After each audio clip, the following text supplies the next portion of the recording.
जैसे कि पोखरा है जी, खतियान में पोखरा है जी, भिंडा है, जो बाहर जो बांध होता है उसको भिंडा खतियान में है, जी, उसको भी लोग पट्टा करवा लिए हैं जी। मालिक से, जो है कि सदर कागज को जो पट्टा करवा लिए, वो गैर मजरूबा मालिक से जो है कि रसीद गैर मजरूबा मालिक है, उसका क्या होगा फिर? उसका वही बिहार सरकार होगा, अनाबाद बिहार सरकार होगा। वो भी बिहार सरकार को जाएगा। 1/1/1946 से पहले, अच्छा, 1/1/1946 से पहले का जिनके पास भी होगा। 1/1/1946 से पहले के बाद में पोखरा कैसे मालिक कर देगा? पोखरा जो बिहार सरकार की हुआ जिसमें पानी रह रहा है, और उसका जो बांध हो गया वो जो किसी गैर व्यक्ति का हो गया, बांध मालिक कैसे दे देगा जो है कि किसी को? नहीं, किसी को नहीं दे सकता है। इस स्थिति में बता रहे हैं कि पोखरा जो है कि बिहार सरकार का होगा। जी, तो बांध भी बिहार सरकार का होगा। बांध कैसे किसी व्यक्ति को हो गया? वो भी बिहार सरकार का होगा। इस स्थिति में क्या? वो भी बिहार सरकार का होगा। वो भी बिहार सरकार का। हाँ। उस पर कब्जा करके लोग घर बना लिए हुए। कब्जा करके तो वो तो गलत है ना, वो तो बिहार सरकार का जमीन है। आप सर्वे में उसको क्या दिखाएंगे? हम उसको अनाबाद बिहार सरकार करेंगे। हाँ, उसमें भी अगर ऐसा हमको लगेगा कि नहीं ये अनाबाद बिहार सरकार नहीं होना चाहिए, हो सकता है कि ऐसा, तो हम उसका तहकीकात करेंगे। हम अगर संतुष्ट हो गए तो ठीक है। जी, 45 से पहले के 1/1/1946 के बाद जो भी जमींदार किसी भी रैयत को वो बंदोबस्त किया गया तो वो मान्य नहीं। बांध किनका है? सर एक बात बताते हैं हम, जैसे ये क्वेश्चन है कि खतियान में कह रहा है कि पोखरा है जी, खतियान में कह रहा है कि पोखरा भिंडा है जी, और उसको मालिक ने जो है कि पर्चा दे दिया। सर एक बात बताइए, ठीक है आप जो बोल रहे हैं सही है, क्यों? हम समझ रहे भिंडा हैं, समझ रहे हैं। आप एक बात बताइए, आप किसी भी जमीन को पोखर कब मानते हैं? जब उसकी प्रकृति पोखर के जैसा दिखता है। तो उस प्रकृति को आप कैसा समझते हैं कि पोखर में बांध नहीं रहे, वो पोखर कहेंगे उसको कि बांध सहित पोखर कहेंगे? दोनों का खतियान है ना जी, पोखरा का खतियान भी है और भिंडा का भी खतियान एक ही साथ है। एक ही साथ। प्लॉट नंबर उसका है, प्लॉट उसका भी तो नंबर है, खाता सर्वे नंबर। अधिकार का हस्तांतरण होता है। वसीयतनामा क्या है? अपने अधिकार का हस्तांतरण होता है। हमको अगर इस जमीन का अधिकार है तभी हम किसी को उत्तराधिकारी दे सकते हैं। बिल्कुल। तो हम जो किसी को केवाला किए, हमारे पास उस जमीन का कागजात है, हम उसके उत्तराधिकारी हैं, तभी हम किसी को केवाला किए। जब हम केवाला किए तो ऑलरेडी वो केवालेदार जो है वो जमीन के मालिक होंगे। रहा वसीयतनामा। वसीयतनामा होता है कि उसको जितना भी बच्चा उसमें बराबर अथी से वसीयत बना के, उसको वारिस बना के, उसको उसका मतलब उत्तराधिकारी नियुक्त कर दिया गया। तो उसमें जो वसीयतनामा जिसके जिसके नाम से बनेगा, तो वो वसीयतनामा के आधार पर उसका वो उत्तराधिकारी होगा। उसके हिसाब से ही सर्वे होगा। आपके पास अगर मान लीजिए 3 लड़का है जी, और आपके भाई या चाचा जो किसी या रिश्तेदार किसी के कहने का हम समझा देते हैं, हम समझा देते हैं। जैसे कि मेरा 3 भाई है और मेरा 3 भाई में एक छोटा सा भाई को मेरे पिताजी दान में दे दिए हैं, मेरे चाचा को या मेरे फुआ को किसी को दे दिए हैं, दान में दे दिए हैं, बाय रजिस्ट्री दान कर दिए हैं मेरा छोटा भाई को। हम 2 भाई हैं, तो मेरे पिताजी का जो प्रॉपर्टी होगा उस पे हम दोनों भाई का ही हक होगा या उसका भी हक होगा जिसको मेरे पिताजी बाय रजिस्ट्री दान में दे दिए हैं? तो उसका नहीं होगा। उसका भी होगा? नहीं, उसका नहीं होगा। नहीं समझे क्वेश्चन ही नहीं समझ गए। 3 पुत्र है ना, 3 पुत्र हैं, हम 3 भाई हैं। पुत्र जो है वो अपने भाई को दान में दे दिया बाय रजिस्ट्री। तो वो रजिस्ट्री दे दिया तो वो उस पुत्र को उसका उत्तराधिकारी बना दिया ना, बाय रजिस्ट्री उसका उत्तराधिकारी बना दिया। उसके प्रॉपर्टी का उत्तराधिकारी वो लड़का रहेगा। अगर वो ये दावा करता है कि नहीं मैं तो 10 साल की उम्र में हमको पिताजी बेचे या 5 साल की उम्र में बेचे, तब तक तो उसका हिस्सा था ना मेरे हिस्सा में। हाँ, तो ये दावा कर सकता है कि नहीं उसमें भी मेरा हिस्सा होगा। ये देखिए, ये कानून की बातें हैं। ये तो जो है ना, हम कानून को सराहेंगे तो वो बता सकते हैं अच्छी तरीके से, लेकिन हमको जहां तक समझ में आएगा सर, हमको आ जाएगा। तो जैसे समस्या होता है ना, हर समस्या का एक समाधान होता है, ठीक है। हमको जहां तक समझ में आता है कि ठीक है वो उत्तराधिकारी तो उसके बना दिया उसका बना दिया, तो इनको मतलब कि 2 ही पुत्र रह गया। जी जी जी। तो इनके मतलब संपत्ति में इसी दोनों का अधिकार होना चाहिए। और वो जिनको मतलब कि रजिस्ट्री कर दिए, उनके संपत्ति में उसका पर्सनल मतलब अधिकार है। हाँ, अब वो अगर दावा करते हैं तो उसके लिए उसको लीगल कुछ भी, जैसे आप मान लीजिए लीगल देना होगा। वो अपने पिता में तो वो अपने चाचा का नाम लिखाए होंगे, स्कूल में पढ़ते होंगे, हर चीज में वो अपने चाचा का नाम लिखाए होंगे। तो उसका जो ये दोनों भाई है, ये भी तो उस पर दावा करेगा कि तू अपने पिता का नाम दिखाओ, तुम्हारे पिता का नाम क्या है, मैट्रिक जो तुम किया, तुम्हारे पिता का क्या नाम था।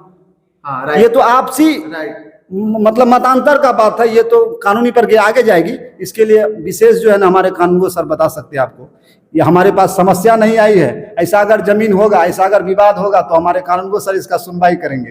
बिल्कुल। चलिए एक और सवाल पूछ लेते हैं। जब यहाँ जमीन, यहाँ घर है और यहाँ पर जो है कि मेन सड़क है, और मेन सड़क के बाद किसी दूसरे रैयत का जमीन होगा, तो सबसे बड़ा बात है कि उस रैयत के पास जो दस्तावेज होगा, अगर वो रैयत उसको जमीन रास्ता देने के लिए तैयार है, ये सहमति का बात है। अगर रास्ता देने के लिए तैयार है तो फिर हम नक्शा में रोड दिखाएंगे। अगर देने को उसके लिए उसको दस्तावेज हमको कागज बना के देना होगा कि हमको इस रोड से, मेन रोड से 12 फीट रास्ता हमको यहाँ से यहाँ तक दिया। ऐसा अगर कागज पंचों द्वारा या किसी के द्वारा अगर सहमति से बना के दिया तो हम यहाँ से वहाँ रोड नक्शा में दिखा सकते हैं। अगर नहीं दिया तो हम इसका अलग सर्वे करेंगे, इस रैयत का अलग सर्वे करेंगे। अब बाद में ये रैयत इससे आपसी सहमति से अगर रास्ता ले ले तो वो दोनों के आपसी सामंजस्य पर डिपेंड करता है। लेकिन आप सर्वे में रास्ता नहीं दिखाएंगे? नहीं, हम नहीं दिखा सकते। इसलिए नहीं दिखा सकते सर, ये जमीन हमारी नहीं है। अगर हम ऐसा करेंगे तो लोग इस सर्वे के लिए संतुष्ट नहीं हो पाएंगे। लोग कहेंगे कि हमारा जमीन, अधिकार आपका कैसे, जमीन आपका, अधिकार आपका, हम इसके लिए अधिकृत हैं। सिर्फ आपको जो आपके पास जो जमीन का दस्तावेज है उसके आधार पर आपका जमीन इतना है और बचा हुआ जमीन कहाँ पर है वो हम आपको खोज के आपके नाम से हम खाता खोल के खतियान बना के देंगे। मतलब वो घर, अच्छा उस जिस जमीन पे घर बना हुआ है वो तो सर्वे में आप घर दर्शाएंगे? हाँ दर्शाएंगे, लेकिन उसके लिए सड़क नहीं दर्शाएंगे हम। अगर हमको वो राष्ट्रीय सड़क नहीं है, अगर तो उसमें सड़क नहीं दर्शाएंगे। सड़क कैसे दर्शा सकते हैं उसको? रैयती जमीन, किसी का व्यक्ति विशेष का जमीन है, वो आपको जाने आने के लिए स्वेच्छा से दिया है जी। हो सकता है वो अपने कब्जा में फिर ले ले, तो उसको हम कैसे दिखा पाएंगे बताइए? अगर उसके संबंधित अगर कोई साक्ष्य अगर लिखित में कि मतलब हाँ हम जो दे रहे हैं दोनों तरफ से, मान लीजिए कि इधर भी रैयत का आती है जमीन है, इधर भी जमीन है, अगर दोनों आपसी सहमति से अगर पीछे वाले के लिए अगर वो रास्ता देना चाहे तो वो दे सकते हैं। अगर वो आपसी सहमति से वो लिखित रूप में दे कि नहीं ये रास्ता जो है हम जाने के लिए देंगे, तो उसके एवज में जो है हम वहाँ पे दोनों तरफ से जो है जो प्लॉट जो है जमीन का जो है दायरा घटा के वो बीच में जो है रास्ता का हम यदि दर्शा सकते हैं, दर्शा देंगे, उसमें दर्शा देंगे। उसके रकबा में जितना जमीन रास्ता देने के बाद, वो कागज पत्तर होने के बाद जो जमीन बचेगा, जितना रकबा रास्ता देने के बाद उतना हम उसका खाता खोलेंगे। अच्छा, उतना जो जमीन बचेगा उसका खाता रास्ता देने के बाद वो उनके सामंजस्य पर डिपेंड करता है। अगर वो रास्ता देने के लिए तैयार हैं तो फिर हम नक्शा में रास्ता दिखा के जिसका जमीन है उसमें से वो रास्ता का एरिया घटा के जो रकबा बचेगा वो उसका हम खाता खोलेंगे। जैसे गैर मजरूबा मालिक या गैर मजरूबा आम खास का जमीन है तो उस पर जो है ना, उस पर वो बिहार सरकार के नाम से खाता खुलेगा। बिहार सरकार के नाम से खाता, मतलब कि जो भी सरकारी जमीन पे घर बना लिए हैं सर्वे में उनके नाम से नहीं जाएगा वो जमीन, वो सरकार के नाम से खाता खुलेगा, कब्जा उनका दिखाया जाएगा। कब्जा बिहार सरकार गैर मजरूबा आम जमीन जो है, गैर मजरूबा आम जमीन पर हम कब्जा नहीं दिखाएंगे। गैर मजरूबा आम जमीन पर कोई अभियुक्ति कॉलम में कब्जा नहीं दिखाएंगे, उस पर डायरेक्ट हम बिहार सरकार के नाम से खाता खोलेंगे। अभियुक्ति कॉलम में कुछ नहीं दिखाएंगे, कुछ नहीं दिखाएंगे। ऐसा है? नहीं, कुछ नहीं दिखाना है, नियम तो यही है। सरकार की जमीन है, कब्जा इनका है, ये भी नहीं दिखाएंगे, कब्जा भी नहीं दिखाएंगे। नहीं, हम लोग को जो दिशा निर्देश दिया गया है, हम लोग को बुक दिया गया है, इस सारा बुकलेट है हम लोग का, उसमें ये दिया गया है जो अनाबाद बिहार सरकार का जमीन। देखिए, गैर मजरूबा आम जमीन जो होता है वो बिहार सरकार का आम जन को उपयोग करने के लिए वो जमीन है। इस पर अगर कोई आदमी जबरदस्ती घर बना लिए या कुछ कर ले तो बिहार सरकार का जमीन है, उसको खाली करना पड़ेगा। हाँ, ये हम लोग के अधिकार क्षेत्र में, हम तो उसको सर्वे करके अनाबाद बिहार सरकार के नाम से चले जाएंगे। सीओ साहब को ऐसा पावर है कि बिहार सरकार के जमीन को बंदोबस्त करके उन भूमिहीनों में से सीओ कैटेगरी के जो भूमिहीन हैं, जैसे SC, ST, EBC, BC1 और BC2, ये हुए सुयोग्य श्रेणी के लोग, इनके नाम से अगर एक धूर भी जमीन कहीं पर नहीं है तो इस एवज में उस जमीन का बंदोबस्ती सीओ साहब करके उसको 3.5 डिसमिल करके सबको पर्चा बना के, ये उनके अधिकार क्षेत्र में है। लेकिन हम जहां तक सर्वे करेंगे, हम अनाबाद बिहार सरकार के नाम से सर्वे करके कोई कब्जा नहीं दिखाएंगे, सर्वे करके चले जाएंगे। खाड़ है, गढ़ा है खतिया में, उसको लोग क्या कहते हैं कि मालिक का जो है कि मालिक के नाम से पट्टा बना दिया गया है जी, चादर का उससे अंचल से जो है कि मिलजुल के उन लोगों ने जो है कि जमाबंदी करवा दिया है, अंचल से मिलजुल करके। हाँ, वो भी जो है जमाबंदी करवा लिया है। हाँ, ठीक है, ठीक है, मकान बना लिया है, इसका रसीद भी कट रहा था, रसीद भी कट रहा था। हाँ, बीच में ये गैर मजरूबा मालिक का जमीन जो जबरदस्ती पट्टा बना के लोग जो है सीओ साहब के यहाँ अंचल में जाकर के उसका पैसा दे करके, पैसा नहीं मतलब जैसे भी हो, वो जो है रसीद कटवा लिए। बीच में जमाबंदी सही नहीं होने के कारण बीच में रसीद कटना भी बंद हो गया है, पता है सर। बीच में जमाबंदी नहीं सही होने के कारण रसीद कटना भी बंद हो गया। रसीद नहीं कटने की स्थिति, जमा देखिए गैर मजरूबा मालिक का जमीन क्या है, 1946 में सादा हुकुमनामा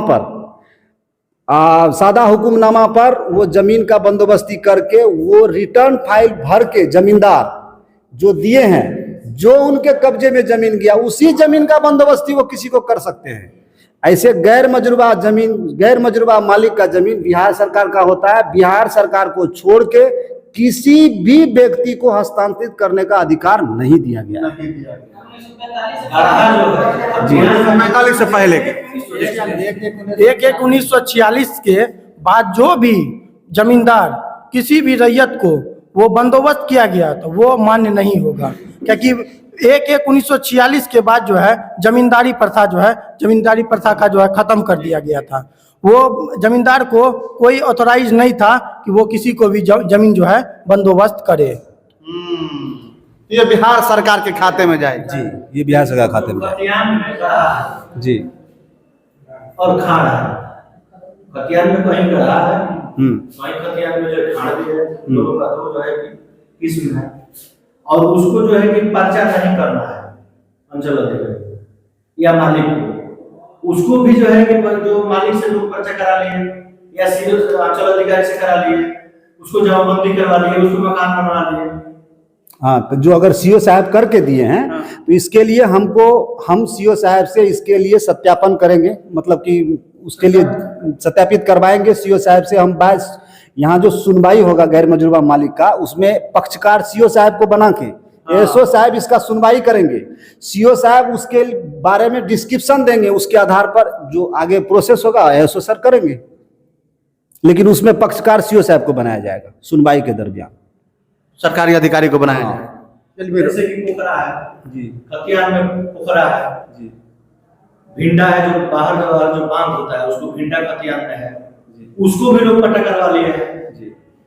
मालिक से जो है कि सदा कागज को जो पट्टा करवा लिए, वो गैर मजरूबा मालिक से जो है कि रसीद गैर मजरूबा मालिक है, उसका क्या होगा फिर? उसका वही बिहार सरकार होगा, अनाबाद बिहार सरकार होगा, वो भी बिहार सरकार को जाएगा।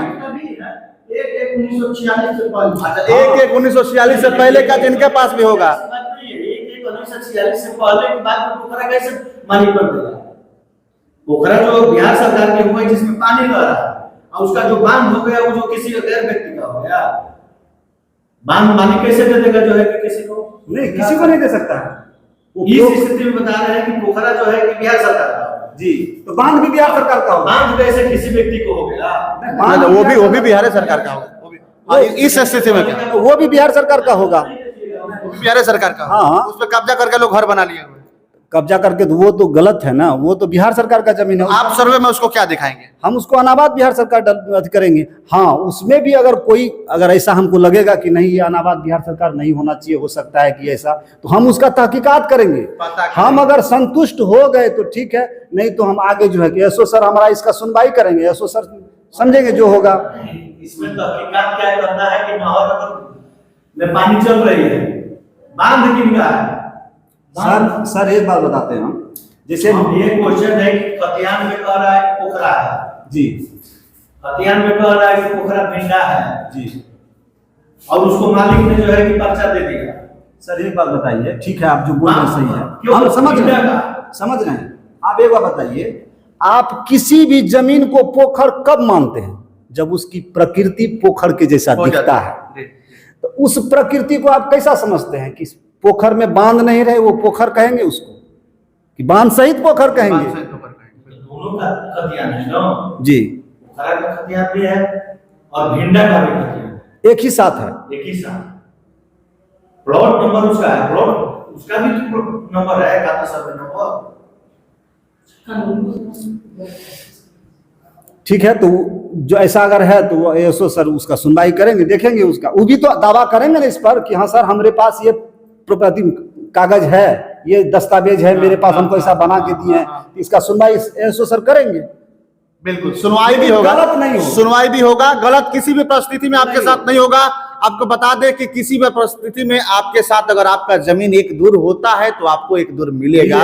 इसमें किसी भी तरह से ना ये अधिकारी जो आए हुए हैं ये अपने घर लेकर जाएंगे, ना एसओ सर लेकर जाएंगे, ना कानूनगो सर लेकर जाएंगे, कोई लेकर आपका जमीन नहीं जाएगा। बस यही है कि ये भी अपने स्तर से आपके कागज का जांच पड़ताल करेंगे, आपके घर का, आपके जमीन, जिस जमीन पे आपका घर बना हुआ है कि वो सरकारी जमीन है, ये आपका है या मलिकाना है, वो सर्वे करेंगे। और किसी भी परिस्थिति में आपको इससे घबराने की जरूरत नहीं है, कहीं जाने की जरूरत नहीं है, बंसावली के लिए बिल्कुल चिंता करने की आवश्यकता नहीं है।